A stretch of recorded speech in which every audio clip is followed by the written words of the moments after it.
तो कैसे हो मेरे प्यारे दोस्तों, स्वागत है आपको मेरे इस YouTube चैनल का जिसका नाम है लर्न बाय आर्यन।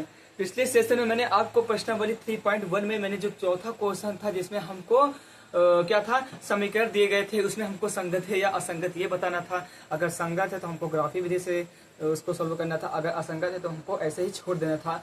आज हम अपने 5वां नंबर सवाल यानी आपको अगर आपने हमारा पिछला वीडियो नहीं देखा है, यानी जो हमने प्रश्नावली 3.1 में जो पिछले के क्वेश्चन मैंने किए हैं एकदम बेहतरीन तरीके से आपको समझाया है। यदि आपने नहीं देखा है तो आप उसको देख सकते हैं, क्योंकि अभी ग्राफी विधि वाला जो क्वेश्चन हमारा पीछे है वो अभी हमको आगे मिलेगा। यानी जो 7वां नंबर सवाल है उसमें हमको ग्राफी विधि से पढ़ना पड़ेगा, इसलिए अगर आपने नहीं पढ़ा तो उसको ग्राफी विधि वाला भी पढ़ लीजिए। बहुत ही एकदम बेहतरीन तरीके से इसको समझाया है।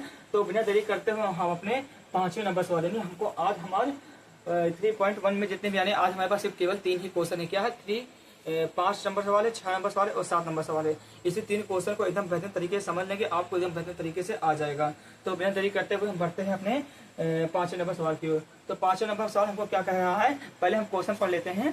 तो एक आयताकार बाग जिसकी लंबाई चौड़ाई से 4 मीटर अधिक है। क्या एक आयताकार बाग है, यानी एक आयताकार हमारा जो बाग है ऐसे होगा, एक आयताकार बाग है। तो इसमें क्या है, जो हमारी लंबाई है, लंबाई चौड़ाई से 4 मीटर अधिक है। यानी जैसे हमने मान लिया लंबाई होगी हमारा 10, तो चौड़ाई वो जैसे हमने माना चौड़ाई है हमारा 10, तो लंबाई कितनी हो जाएगी 10 + 4 यानी 14 हो जाएगी।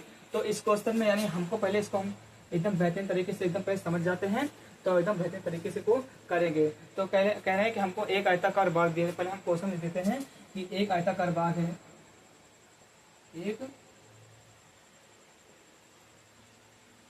आयताकार बाग जिसकी लंबाई हमेशा भी चौड़ाई से अधिक ही होगी, जिसकी लंबाई चौड़ाई से 4 मीटर अधिक है, चौड़ाई से 4 मीटर अधिक है।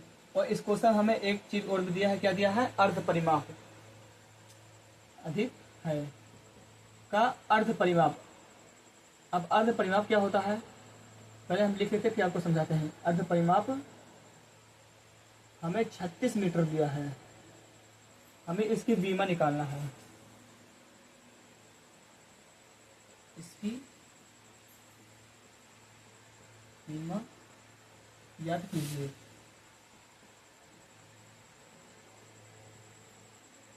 तो पहले हम अर्ध परिमाप समझ लेते हैं। अर्ध परिमाप होता क्या है, तो इसमें बात कर रहा आयताकार बाग, यानी आयत की बात कर रहा है। यानी जो हमारा बाग होगा वो किसी तरह वो आयत का होगा। यानी जैसे हमारा आयताकार बाग है, ये हमारा आयताकार बाग है। तो आयताकार बाग यदि हम मान ले कि ये हमारी चौड़ाई है यानी बी, और ये भी, और ये हमारी लंबाई है, ये इतनी हमारी लंबाई है, ये हमारी चौड़ाई है। और आयताकार यानी आयत का वो, आयत का जो मतलब कि जो उसकी क्या कहते हैं, आयत की जो खासियत होती है उसमें क्या होता है, आमने सामने की जो भुजाएं होते हैं वो बराबर होती है। यानी आयत की जो पहचान होती है वो आमने सामने की भुजाएं बराबर होती हैं। और साथ ही साथ प्रत्येक यानी प्रत्येक जो ये जैसे हमारे जो है प्रत्येक कोण 90 अंश का होता है। क्या प्रत्येक कोण 90 अंश का होता है और आमने सामने की भुजाएं बराबर होती हैं। यानी आमने सामने भुजाएं बराबर मतलब हुआ, यदि ये L लंबाई का है तो ये भी हमारा L लंबाई का हो जाएगा। ये हमारा B चौड़ाई है तो B भी हमारा चौड़ाई हो जाएगा। यानी परिमाप, अर्ध परिमाप क्या होता है, परिमाप का कहे यानी परिमाप का मतलब कहे तो परिमाप का मतलब पूरा। यानी हम अगर यहाँ से चले, यहाँ से चले, यहाँ से चले, यहाँ से चले, यहाँ चले, यहाँ चले, यानी जो हमारा परिमाप होता है वो पूरा चक्कर होता है। क्या पूरा चक्कर होता है।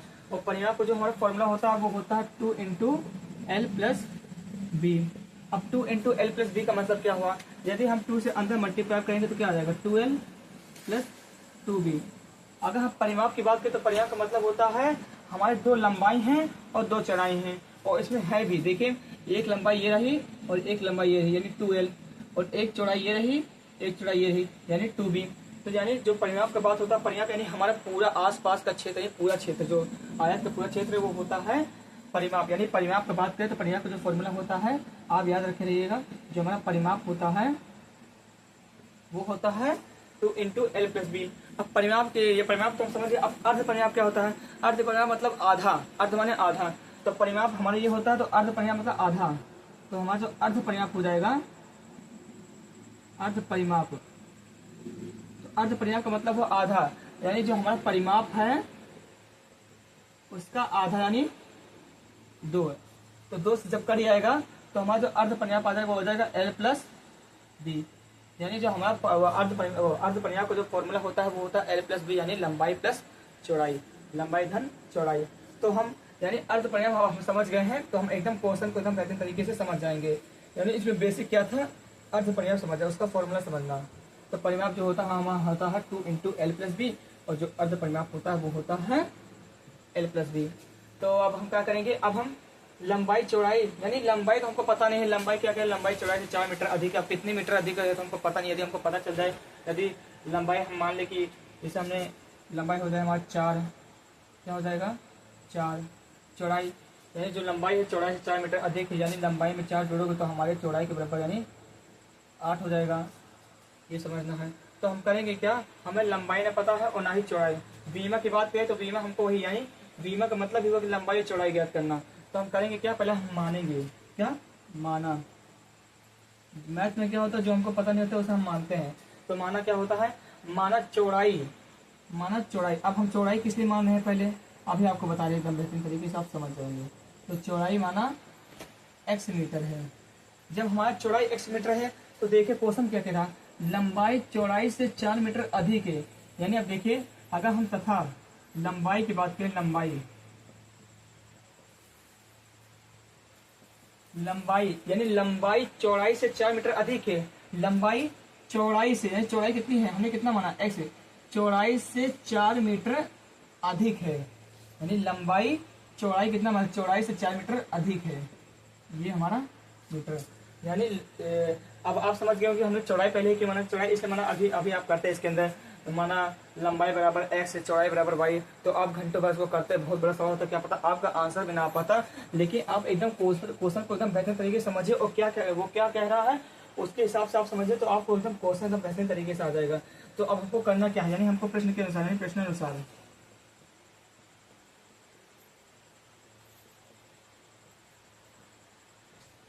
अनुसार देखिए क्या कह रहा है, हमको क्या दिया, अर्ध परिमाप 36 मीटर दिया हमको, अर्ध परिमाप यानी आधा परिमाप। पूरा परिमाप होता है 2 इंटू एल प्लस बी, कितना दिया है 36 मीटर। अब आप देखिए परिमाप होता है 2 इंटू लंबाई प्लस चौड़ाई, और अगर परिमाप अर्ध परिमाप की बात करें तो केवल क्या होता है, लंबाई प्लस चौड़ाई, यानी लंबाई प्लस चौड़ाई बराबर 36।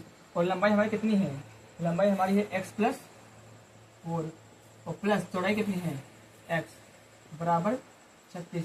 अब और x कितना हो गया 2x प्लस का 4, दिस इक्वल टू 36। अब प्लस का 4 उधर जाएगा, माइनस का 4, यानी 2x is equal to 36 minus का 4, यानी 2x आ गया। अब 36 में से माइनस 4 करेंगे कितना आ जाएगा 32। अब इसको 2 से कैंसिल करेंगे कितना आ जाएगा, x इज इक्वल टू 16, यानी हमारे x की वैल्यू 16 आ गया। और x हमने माना किसे था, x हमने माना था चौड़ाई को, यानी हमारा चौड़ाई आ गया 16 मीटर, हमारा जो चौड़ाई आ गया 16 मीटर। अगर हमारा चौड़ाई 16 मीटर हो गया तो लंबाई कितनी आ गई है, 16 प्लस 4 कितना 20 मीटर। तो करेंगे क्या, x बराबर 16 नहीं, ऐसे कर दीजिए, इसलिए लंबाई बराबर, लंबाई कितना दिया है x प्लस 4, और x की वैल्यू हमने कितना निकाला है 16, यानी 16 प्लस 4 कितना आ जाएगा 20 मीटर। यानी हमारा जो लंबाई आ गया 20 मीटर, और जो चौड़ाई आ गया कितना 16 मीटर। अब अगर आपको उत्तर की जांच करना है तो एकदम बेहतरीन तरीके से देखिए, यानी अर्ध परिमाप पूरा कितना है 36 मीटर, और अभी देखिए हमने लंबाई चौड़ाई कितना निकाला, यानी लंबाई आ गया हमारा 20 मीटर और चौड़ाई आ गया 16 मीटर, और 20 और 16 कितना होता है 36। यानी जो हमारा उत्तर की जांच करेंगे तो बहुत आसान तरीका है, एकदम बेहतरीन तरीके से हमने उत्तर की जांच कर लिया है, यानी हमारा 36 मीटर आ गया है, यानी जो हमारा आंसर है वो सही है। अगर स्क्रीनशॉट लेना हो तो आप स्क्रीनशॉट ले लीजिए। इसके बाद हम अपने बढ़ते हैं 6ठे नंबर सवाल पर। 6ठा नंबर सवाल बहुत ही इंपॉर्टेंट है, अगर आप ये समझ गए तो आप समझिए पीछे का जो आपने यानी पहला लेक्चर आपको पढ़ने की कोई भी ज़रूरत नहीं है, यानी जो चैप्टर के बेसिक के बारे में मैंने जो आपको बताया था उसको पढ़ने की आपकी कोई भी ज़रूरत नहीं है। लेकिन अगर आप इसको समझ गए तो तो क्या दिया है, हमें दिया है एक रैखिक समीकरण, हमको यानी एक रैखिक समीकरण दिया, कितना दिया है 2x प्लस का 3y माइनस का 8 इज इक्वल टू 0। हमको एक रैखिक समीकरण ये दिया है। दो चरों में एक ऐसी और रैखिक समीकरण लिखी, यानी दो चरों में एक ऐसी और रैखिक समीकरण लिखी। दो चर यानी चर मैंने क्या बताया था, जिनकी वैल्यू बदलती थी, मैंने चर बताया था एक्स वाई जेड, यानी जो अल्फाबेट होते हैं वो हमारे चर के अंतर्गत आते हैं, और जो अचर होते हैं, अचर जैसे हो गया 1 2 3 4 ये सब जो हमारे होते हैं सब अचर में आते हैं। तो क्या कह रहा है कि दो चर में एक ऐसे रैखिक समीकरण लिखिए, यानी हमको खुद से एक रैखिक समीकरण बनाना है जिसमें दो चर होना चाहिए। कह रहा है हमको दो ऐसे दो चर राशियों को लेना है और उसमें एक हमको रैखिक समीकरण बनाना है। उसके आगे क्या कह रहा है, ताकि प्राप्त युग्म ज्यामितीय निरूपण जैसा की हो, यानी हमको इसमें 3 कंडीशन दिए हैं। पहला कंडीशन है प्रतिच्छेदी रेखाएं और संपाती रेखाएं और समांतर रेखाएं। हमें खुद से एक समीकरण बनाना है, हमको पहले समीकरण दिया है यानी 2x + 3y - 8 = 0। हमने आपको शुरुआत में बताया था दो चर रैखिक समीकरण युग्म का मतलब हुआ हमको दो समीकरण होना जरूरी है। हमको एक समीकरण दिया है, हमको खुद से एक समीकरण और बनाना है जो इन तीनों कंडीशन को फॉलो करे। तो पहला कंडीशन हमारा क्या है, पहला हमको क्या पहला हमको क्या कह रहा है, प्रतिच्छेद रेखाएं हैं।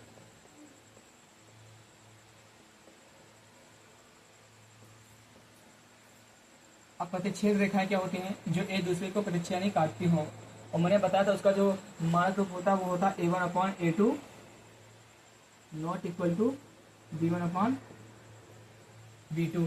इस समय यानी अब हमें ऐसा खुद से एक समीकरण बनाना है, यानी a1/a2 और b1/b2 को हमको लाने के लिए हमें पर दो कंडीशन होना जरूरी है। तो इसके लिए हम करेंगे क्या, हमको एक समीकरण तो दिया है, ये हमारा पहला समीकरण दिया है, हमको खुद से अपने आप से एक समीकरण बनाना है जो इस कंडीशन को फॉलो करे।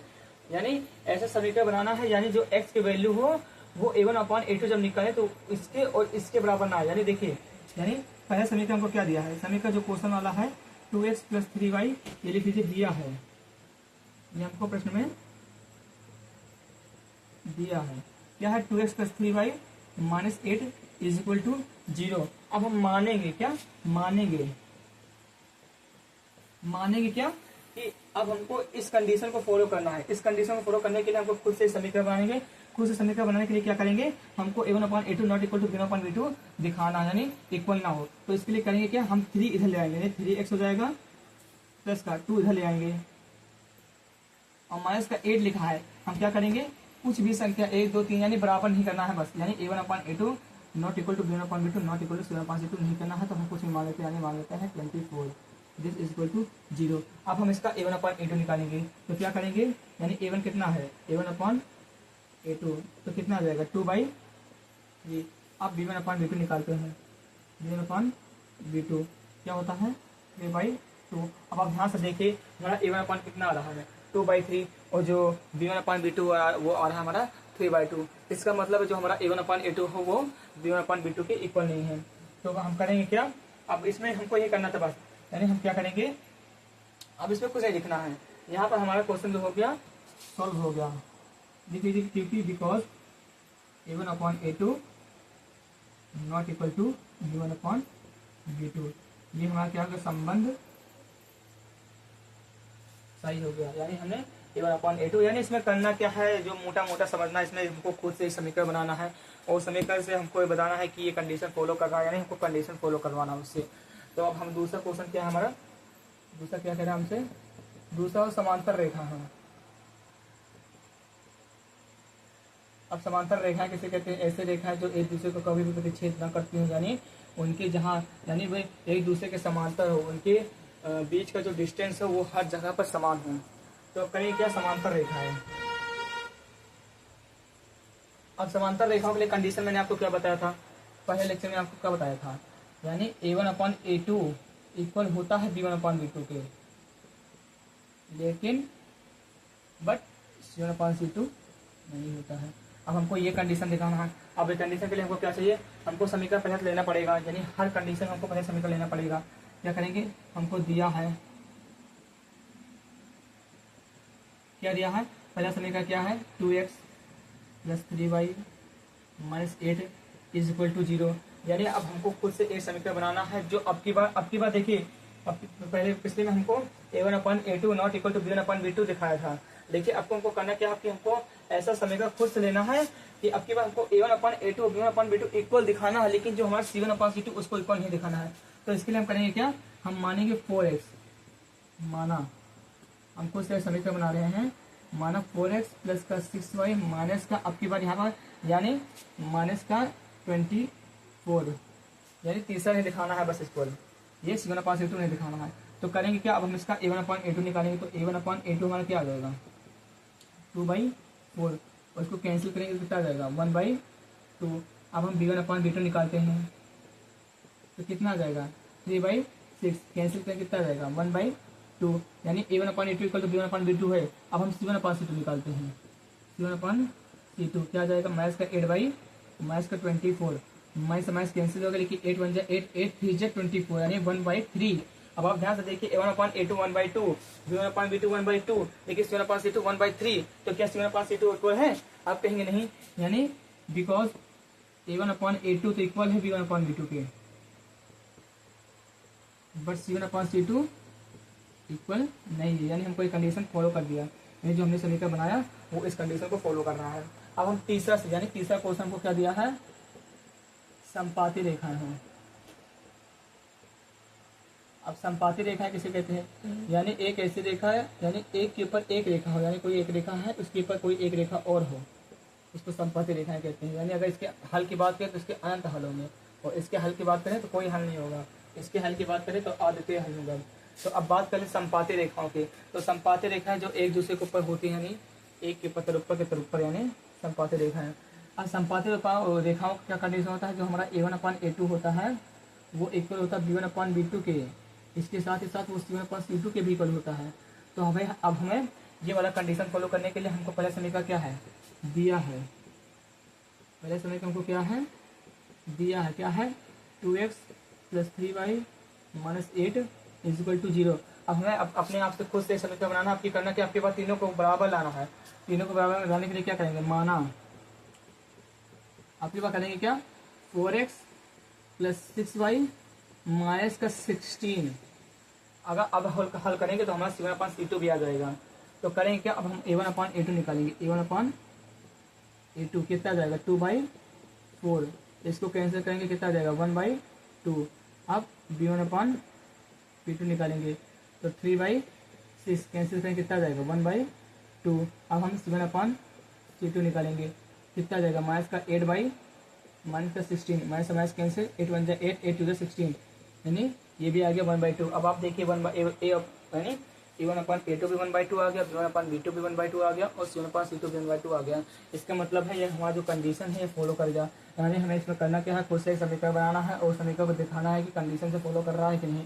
तो हम लिख देंगे बिकॉज a1/a2 इक्वल है b1/b2 के, और ये भी इक्वल है c1/c2 के। तो ये हमको करना था, इतना कर देंगे आपको 6 नंबर मिल जाएंगे। अब हम बढ़ते हैं आज के अंतिम सवाल की ओर। स्क्रीनशॉट लेना आप ले लीजिए, एकदम टाइपिंग करेंगे, एकदम बेसिक बताया है मैंने आपको, इसमें कोई न ज़्यादा कठिन है न ज़्यादा आसान है। अगर आपने पिछली वीडियो देखा है तो आप ये समझ जाएंगे एकदम बेहतर तरीके से कि समांतर रेखा है, संपाती रेखा है और विच्छेद रेखाएं क्या होती हैं। आज का हमारा अंतिम सवाल